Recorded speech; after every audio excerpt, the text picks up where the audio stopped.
Yes, I'm wearing leg warmers on my hands and arms with thumb holes made into them.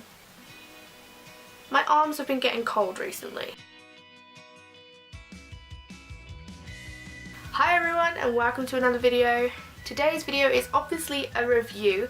I haven't done a review since my Beastly review, which I feel is terrible, but we all have to learn from things we've done in the past, and I feel like this review might be a bit better than that one. Today I'm reviewing City of Ashes by Cassandra Clare. I have the Shadowhunters covers with the spine that all matches up to create a picture. However, my spine is now ruined because I was trying so hard not to break the spine, but then I forgot halfway through and cracked the spine. So now it's not as beautiful as the others.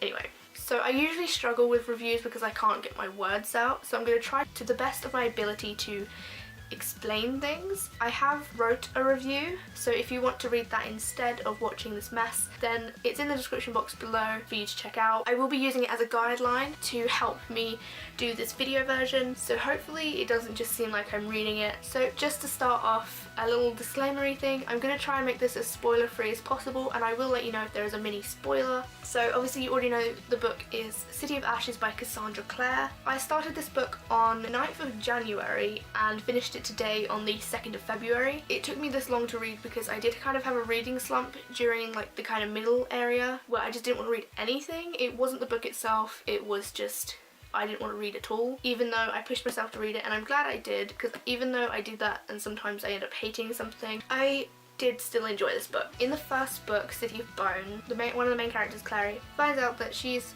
what is known as a shadow hunter.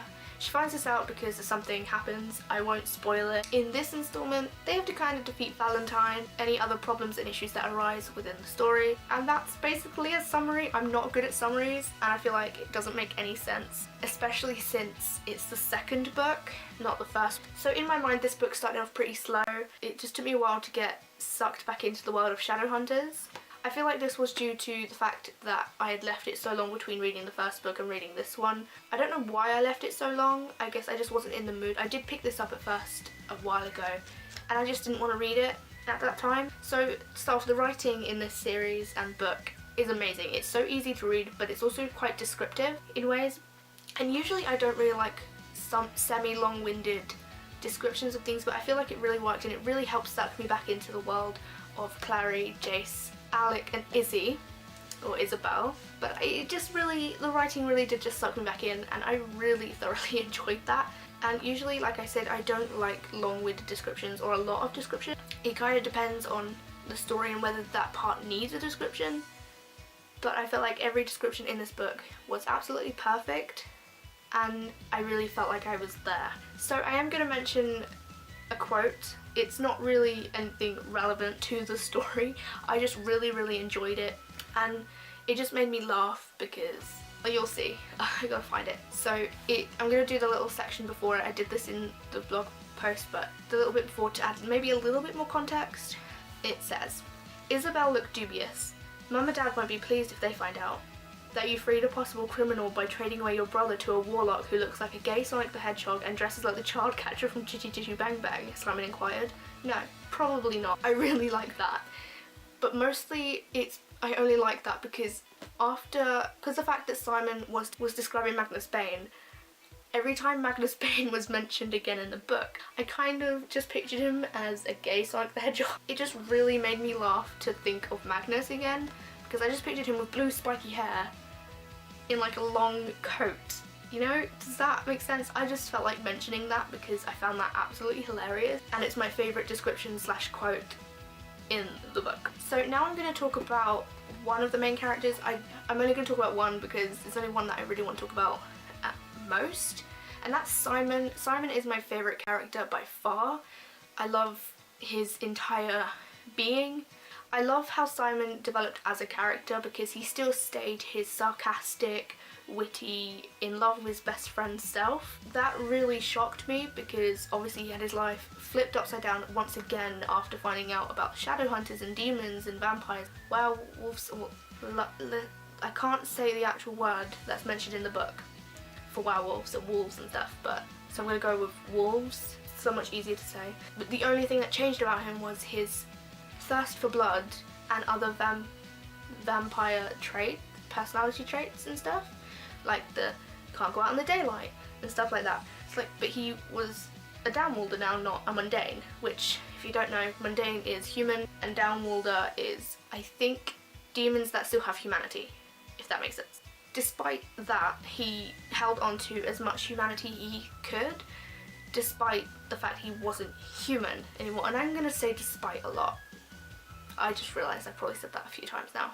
Even though I have only talked about Simon in this review, the other characters, we do learn so much more about them, and I really enjoyed that. I just didn't feel like I could word how I felt about a lot of the other characters. Now we know a lot more about them and their development has gone on. Especially Jace and Clary, I find that really hard to talk about without spoiling stuff. So unlike the first book, City of Bones, this book wasn't based just solely around Clary. It was based on pretty much every character, and we had a bit of point of view from Jace, Clary, Alec and Simon. I'm pretty sure it was just those. Oh, and we actually had a little bit from Maya, which is a new character. I think it's Maya. I think it's M-A-I-A. I'm gonna say Maya, that's how I've been saying it. There were obviously things that I didn't really like about certain characters and about the story itself. However, how much I loved this book kind of overrules those things. So overall, I really enjoyed this book. It was such a big step up from the first book because obviously you learn more about the characters and the character development is amazing. The characters were definitely represented really well in the writing, and also the writing I really enjoyed to read. I think I said that already, but I can't stress that enough. I really enjoyed that. I love the storyline of the Shadow Hunters, the Downwalders and all the demons, and what happens to Valentine and what happens to Clary's mother, who I'm not going to go into too much detail about again because it does kind of spoil the first book and this one. But no, I really can't wait to see where this book is headed, and I feel like it's headed in a really good direction, and I just can't wait to pick up the third book. I am going to wait a little bit to pick up the third book because I do have some other books I want to read first. However, I can definitely see myself reading the third book and possibly the rest of the series in the rest of this year. So if you want to see reviews of those when I read them, then let me know below in the comments. So that's my review of City of Ashes by Cassandra Clare. I really hope you enjoyed it. I know I'm not the best at spoken reviews. I find it really hard to express what I feel about certain things out loud or down on paper. I will try and do more reviews in the future, and I will be doing a blog post and a video to go along with each other. So yeah, I really hope you enjoyed this. Give it a thumbs up if you did, and hit the subscribe button to see more videos from me. All my links are in the description box below, so don't forget to follow me on all my social media, and I will see you next time with another video. Bye guys! So for hitting 100 subscribers, I'm going to be doing a 100 subscriber Q&A, so if you want to ask any questions, then leave a comment below. I thought that would be pretty cool. If you want to leave them as a comment, go ahead.